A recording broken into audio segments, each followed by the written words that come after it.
Hello, this is my first coverage of the NASCAR Sprint Cup Series season. Well, the Daytona 500 was yesterday, and, well, it wasn't a good race for Hendrick.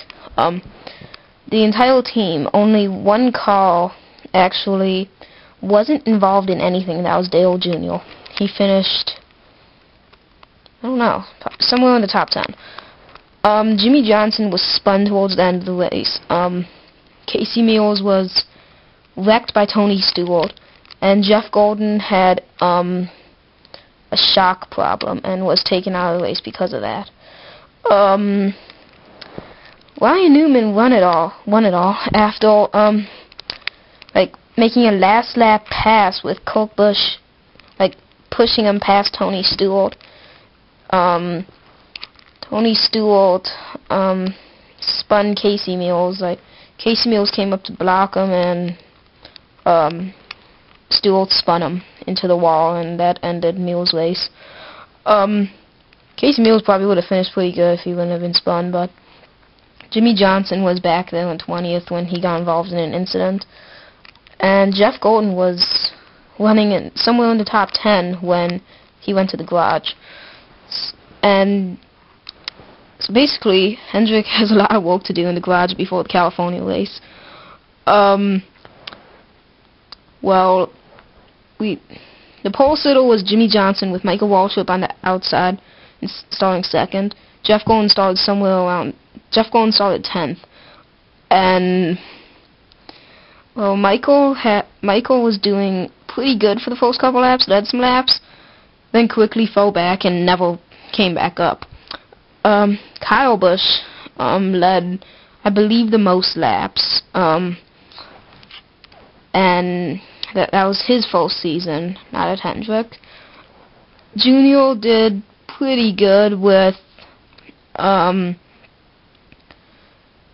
was up front all day, didn't really lead any laps, but he was up front, was a contender for the win, even on the last lap. I think he just gave up. Well,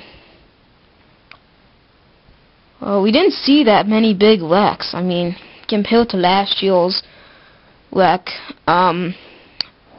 really nothing happened. We didn't see the big one like we normally do at super speedways. We'll normally see one guy spins, and the next thing you know, 10 people are spinning just to avoid it. There's 2 cars up in the wall.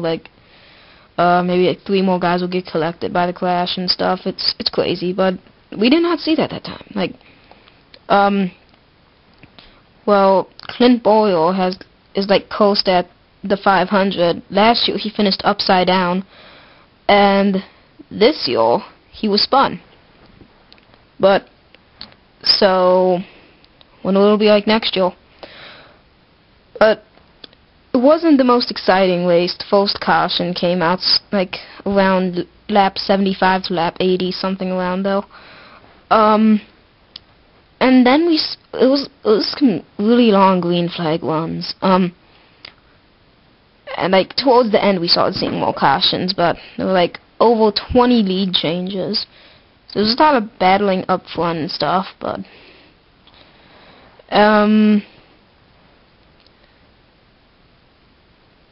well, yeah, the concert at the beginning of the show was pretty dumb. I was just like, I do not care, can we just start racing? I don't even know any of these people. Yeah, so the race itself was uneventful, you could say, and Dale Jr. fans got what they wanted, a good finish from Junior, but not the win they were expecting, since he won the shootout and one of the Gateway duels. Jimmy Johnson fans were disappointed. He got spun, and he was around in the he had a bad pit stop, and then he was stuck back there. The jack man dropped the jack, and it took a long time for him to get it back up, and then he just hung out in the back of the pack and could not get back up, though. Jeff Golden probably could have won it if his shocks wouldn't have broke. Casey Meals was doing good, and then then he went to block Stewart, and Stewart hit him, and he's hit the wall hard. Well, like, since it's so early in the season, a lot of the Hendrick guys can come back up to their points, but they're going to have a good race at California next week. So yeah, thank you for listening. I will cover all the races this season instead of making another big huge season recap at the end of the year. I will not cover any non-points race, nationwide series or Craftsman Truck Series races. Only Sprint Cup points races. Thank you.